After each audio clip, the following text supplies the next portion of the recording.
Assalamualaikum warahmatullahi wabarakatuh. Kami dari kelompok SDN Pelandakan 1 akan mempresentasikan tentang kolaborasi topik 3, perencanaan dan pengembangan kurikulum. Di mana anggota kami beranggotakan saya sendiri, Lia Aliyatulyomi, ada Andini Maulidah, Echa Denisa, Ika Ayu Prihartini, Raihan Ayu Paraswati, dan Yoga Mauludi. Pemahaman peserta didik dalam UBD.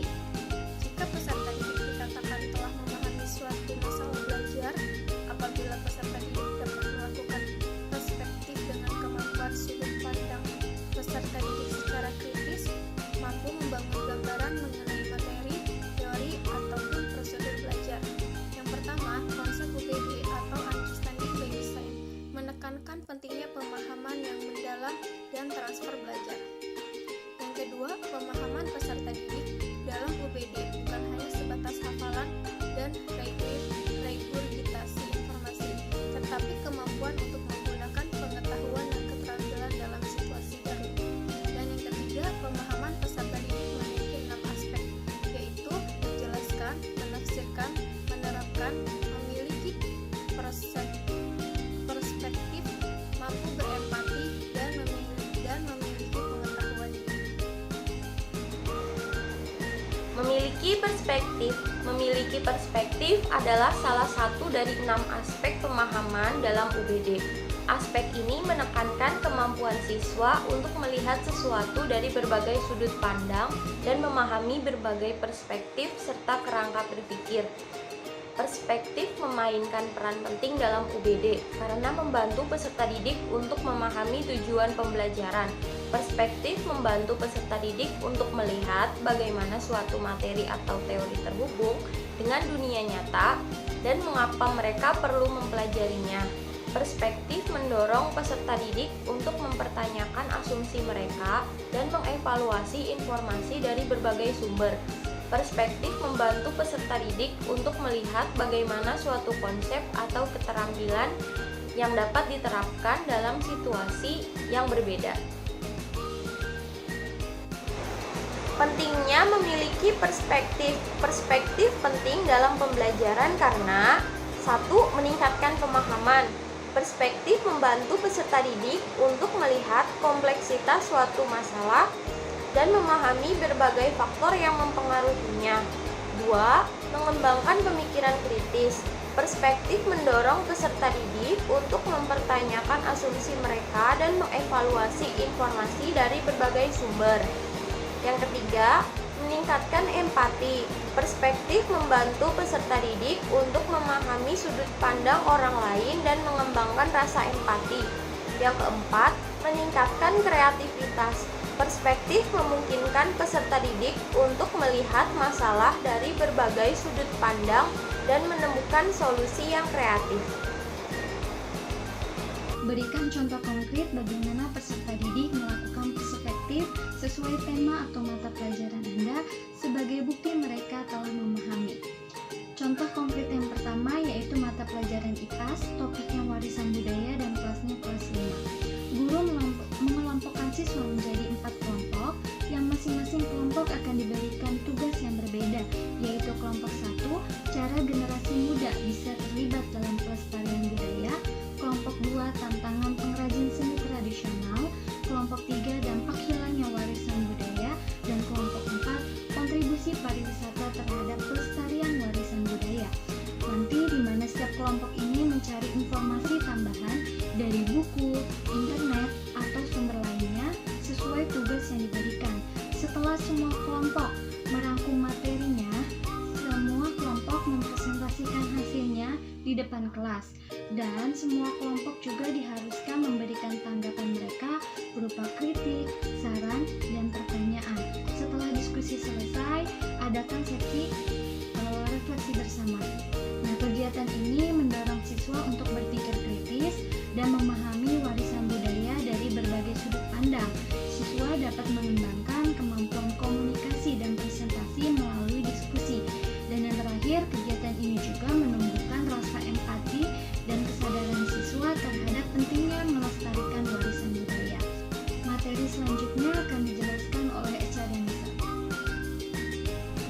Berikan Berikan contoh konkret bagaimana peserta didik melakukan perspektif sesuai tema atau mata pelajaran Anda sebagai bukti mereka telah memahami. Contoh yang kedua yaitu terkait mata pelajaran pendidikan Pancasila, topik lingkunganku kelas 5. Guru mengelompokkan siswa menjadi 3 kelompok yang masing-masing akan diberikan tugas yang berbeda, yaitu kelompok 1 definisi identitas diri dan lingkungan menurut perspektif mereka. Yang kedua, faktor-faktor yang membentuk identitas diri dan lingkungan. Kelompok 3, cara melestarikan identitas diri dan lingkungan, di mana setiap kelompok mencari informasi tambahan dari buku, internet, atau sumber lainnya sesuai tugas yang diberikan. Setelah semua kelompok merangkum materinya, semua kelompok mempresentasikan hasilnya di depan kelas, dan setiap kelompok diharuskan memberikan tanggapan mereka berupa kritik, saran, dan pertanyaan. Setelah diskusi selesai, adakan sesi refleksi bersama. Selanjutnya, memahami identitas diri dan lingkungan dari berbagai sudut pandang, mengembangkan kemampuan berpikir kritis dan komunikasi, menumbuhkan rasa empati dan kesadaran terhadap identitas diri dan lingkungan, dan yang terakhir yaitu meningkatkan rasa cinta tanah air dan semangat untuk melestarikan budaya bangsa. Siswa membaca teks tentang suatu peristiwa atau kejadian seperti bencana alam, kecelakaan, atau kisah inspiratif. Kemudian, siswa mengidentifikasi dan mendiskusikan sebab dan akibat dari peristiwa dalam teks tersebut. Setelah itu, siswa membuat sebuah diagram sebab akibat untuk memvisualisasikan hubungan antar peristiwa.